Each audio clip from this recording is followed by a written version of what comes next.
जय श्री कृष्ण। परमपिता परमात्मा की कृपा से आप सभी लोग अच्छे होंगे। हाल ही में भारत का एक विश्वविद्यालय जिसे JNU कहते हैं वो बहुत चर्चा में है और वहाँ की दीवारों में लिखा मिला है कि ब्राह्मणों भारत छोड़ो, बनियो भारत छोड़ो। देखो, पहले तो ये वीडियोस देखते ही लोग कहेंगे आगे पंडित जी अपनी कहूँ की बातें प्रस्तुत करने आ गए, जातिवाद फैलाने। तो देखो, मैं हर विषय पे बोलता हूँ तो इसलिए मैं इस विषय पे भी बोलूंगा। इसमें मेरा जाति को लेकर के कोई व्यक्तिगत मंशा नहीं है, कुछ मैं अपने पक्षों को रखूंगा जिसको समझना बहुत आवश्यक है। ये यूनिवर्सिटी आने वाले इस देश के लिए बहुत खतरा है, आने वाले इस देश के लिए एक आतंकवादी यूनिवर्सिटी साबित होगी, क्योंकि ये घटना पहली बार नहीं है। जिस देश की रोटी खा करके, जिस देश की रोटियों के टुकड़े पे पल करके उसी देश में रहने वाले, देश नहीं एक छोटे से टुकड़े में रहने वाले बच्चे ये लिख दें कि अफजल हम शर्मिंदा हैं, तेरे कातिल अभी जिंदा हैं, भारत तेरे टुकड़े होंगे। भारत की रोटी खाकर के भारत के टुकड़े करने की बात जो बच्चे करते हैं, ये ध्यान रखना, आने वाले समय में यही बच्चे सत्ता में आएंगे, यही बच्चे पदों पे जाएंगे तो क्या करेंगे? ये भारत के टुकड़े ही करेंगे। ऐसी यूनिवर्सिटियों में आग लगा देनी चाहिए या फिर ऐसी यूनिवर्सिटियों को तुरंत बंद कर देना चाहिए, क्योंकि ऐसे यूनिवर्सिटियों में पढ़ने वाले आने वाले भविष्य में, देखो मैं सबकी नहीं कह रहा हूं, उसमें बहुत सारे अच्छे बच्चे पढ़ रहे हैं, लेकिन उसके आड़ में बहुत सारे आतंकवादी भी तैयार हो रहे हैं। ये ध्यान रखना, कसाब अकेले आया था, कितने को मार के गया।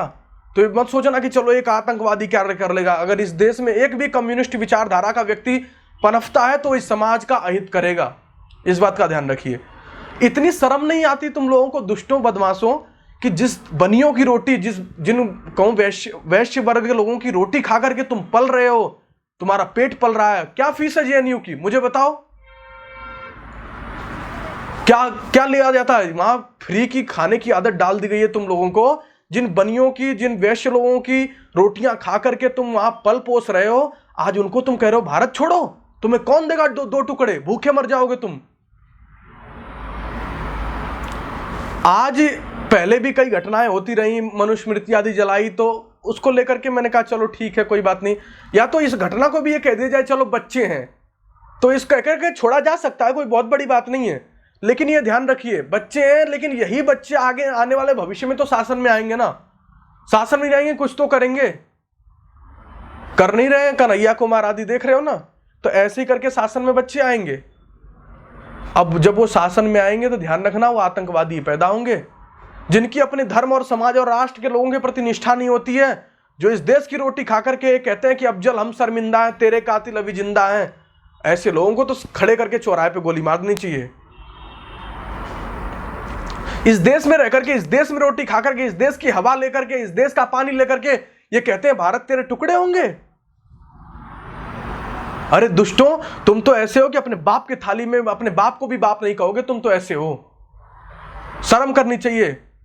ब्राह्मणों भारत छोड़ो। आज जानते हो तुम अपनी सभ्यता संस्कृति, मैं बहुत ब्राह्मणों का पक्षपात नहीं करूंगा, पर मैं एक दो चार बातें कहूंगा। आज जानते हो कि अपनी सभ्यता संस्कृति को, इस भारत देश को अगर आज कहीं सम्मान मिलता है तो अपनी संस्कृति से, और इस संस्कृति में यदि संस्कृति को बचाने का यदि सबसे बड़ा सहयोग किसी का रहा है तो ब्राह्मणों का रहा है। आज हमारे धर्म ग्रंथ बचे हुए, आज हम चीजों का अध्ययन कर रहे हैं, आज एक पठन पाठन की परंपरा बची हुई है, हमारी संस्कृति बची हुई। जानते हो किस लिए बची हुई है? केवल ब्राह्मणों की वजह से। आज ब्राह्मण का बेटा पैदा होता है, पैदा होते ही गुरुकुल में जाता है, वो अपने पूरे जीवन को लगा देता है, बचपन से मुंडन करके सारे घर के सुख सुविधाएं त्यागता है, तुम्हारी तरह फ्री फर्जी की रोटियां तो नहीं तोड़ता है, गुरुओं के प्रति आस्था रखता है, सुबह 4 बजे से लेकर के रात के 10 बजे तक दिनचर्या करता है और 10 साल में गुरुकुल से एक आचार्य बन के निकलता है। और अपनी सभ्यता संस्कृति को जीवित रखता है, और तुम कहते हो कि ब्राह्मणों भारत छोड़ो। तुमसे बड़ा सहयोग एक ब्राह्मण के बच्चे का है इस देश में।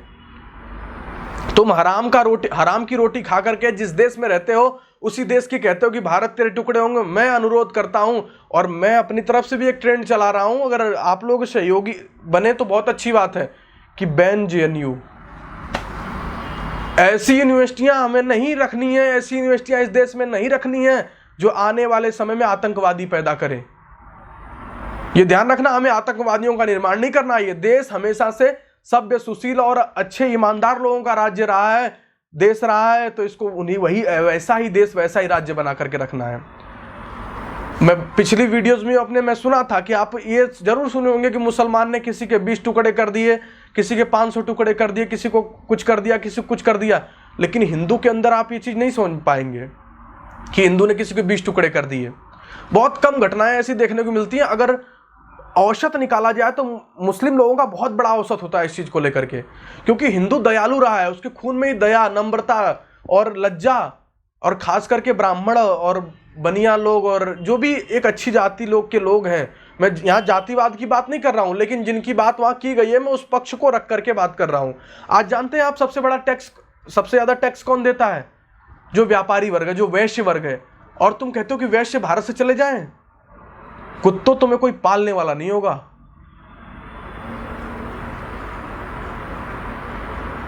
अगर इस देश का बनिया चला गया तो तुम्हें कोई रोटी देने वाला नहीं होगा। इसी देश की यूनिवर्सिटी में रह करके, इसी देश में पढ़ करके यदि तुम बगावत कर रहे हो तो ये ध्यान रखना कि मैं बार बार कहता हूं इस देश के लोगों को कि यही आने वाले लोग, अभी तो मैं भी सोच रहा था कई लोगों ने जाने दीजिए आचार्य जी, जाने की बात नहीं है, यही लोग आने वाले भविष्य में सत्ता में आएंगे। यदि ये ध्यान रखो, ऊंचे पदों पर गलत आदमी चला जाएगा तो बहुत बड़ा अहित करेगा। आज इस देश के प्रधानमंत्री की कमान किसी गलत आदमी के हाथ में चली जाए, ये ध्यान रखना देश का बहुत बड़ा नुकसान होगा। इस देश का मुख्यमंत्री कोई गलत आदमी बन जाए, ध्यान रखना देश का बहुत बड़ा नुकसान होगा। इस देश में कोई ऊंचे पद पे चला जाए, ध्यान रखना बहुत बड़ा नुकसान होगा। दिखाई नहीं दे रहा आपको? ये इतने एक्टर एक्ट्रेस हैं जिन्हें सफलता मिल गई, क्या करते हैं ये? पान मसाला, रजनीगंधा, ये खाओ वो खाओ, केसर है, ये बादाम है, छुआरे हैं, करते नहीं करते हैं। ये ध्यान रखना, प्रसिद्धि देनी है लेकिन किसी सभ्य और समझदार और ईमानदार व्यक्ति को प्रसिद्धि मिलनी चाहिए। बुद्ध जैसों को, प्रशांत जैसों को, संदीप माहेश्वरी जैसों को, ऐसे अच्छे लोगों को प्रसिद्धि देने की आवश्यकता है। किसी लुल्लू पप्पू को प्रसिद्धि मत दे देना जो आज ये जितने भी डोल रहे हैं। आजकल तो मैं देखता हूं कि 20 मीडिया कम से कम उसके पीछे डोल रही है, वो उर्फी जावेद के पीछे। 20 मीडिया हमेशा उसके पीछे फोटोबाजी करने के लिए डोलती रहती है। और अपने न्यूज़ चैनल पे आकर के, अच्छे अच्छे न्यूज़ चैनलों का मैंने देखा कि आज उर्फी जावेद इस ट्रेंड में दिखी हैं, क्या कहना चाहेंगे आप? आज वो वस्त्रों के जगह ये पहन के आई हैं, क्या कहना चाहेंगे आप? ये अच्छे अच्छे न्यूज़पेपरों का हाल है। तो ध्यान रखना, गलत आदमी को प्रसिद्धि मिलेगी तो देश का बहुत बड़ा अनर्थ होने वाला है। और यही होगा अगर हम लोग जागेंगे नहीं और ऐसे दुष्टों को इस देश से निकाल नहीं फेंकेंगे, ऐसे नालायकों को इस देश से निकाल नहीं फेंकेंगे, तो ये ध्यान रखना कि आने वाले भविष्य में इस देश का डोरा डम्बर होगा। बिल्कुल आप समझ नहीं रहे ना मैंने क्या बताया। मैंने कहा ये बहुत छोटी बात है, ये कहकर हम इग्नोर कर सकते हैं, लेकिन यही बच्चे आगे चल करके कुछ बनेंगे, किसी न किसी सत्ता में आएंगे, आजीविका चलाने के लिए कुछ न कुछ बनेंगे। और यदि भ्रष्ट लोग समाज में बढ़कर के आएंगे तो ये ध्यान रखना भ्रष्टता बहुत फैलेगी और सज्जनता का शोषण होने लग जाएगा। तो इसलिए सबसे अच्छी बात तो ये रहेगी कि ऐसी यूनिवर्सिटियों को बंद किया जाए या ऐसे बच्चों को निकाल करके उन्हें सरेआम चौराहों पे उन्हें दंड का भागी बनाया जाए और उन्हें दंड दिया जाए। ये सारी कुछ न कुछ कार्रवाइयाँ होना बहुत आवश्यक है। ट्विटर आदि पे ट्रेंड चला हुआ बैन JNU, और इस ट्रेंड में आप लोग बढ़ चढ़ के भाग लें और हो सके तो प्रोटेक्ट आदि भी करें, जिससे ऐसे दुष्ट लोग और ऐसी दुष्ट यूनिवर्सिटियों में पढ़ने वाले बच्चे, ऐसे लोगों का कहूँ कि ऐसे लोगों को दंड मिलना बहुत आवश्यक है, जिससे आगे चल कर के ऐसी यूनिवर्सिटियां बदनाम ना हो। ये सबसे पहली बात तो या वहाँ पे उस यूनिवर्सिटी में होनी चाहिए कि जैसे दिल्ली विश्वविद्यालय या अन्य यूनिवर्सिटियों में फीस ली जाती है, इस तरीके से इन बदमाशों से दबा करके फीस ली जाए। उसके बाद खाने का खूब खर्चा सब कुछ किया जाए, तब इनकी थोड़ी बुद्धि ठिकाने आएगी। नहीं तो 20-20 सालों तक ये वहीं पड़े रहते हैं, कुछ करते धरते नहीं है। फ्री का राशन, फ्री का पानी, फ्री की हवा खा करके उनकी बुद्धि भ्रष्ट हो गई है और वो भ्रष्टता का प्रचार आज पूरे देश में करना चाहते हैं। ऐसे कम्युनिस्ट, ऐसे देश विरोधियों का बहिष्कार होना बहुत आवश्यक है।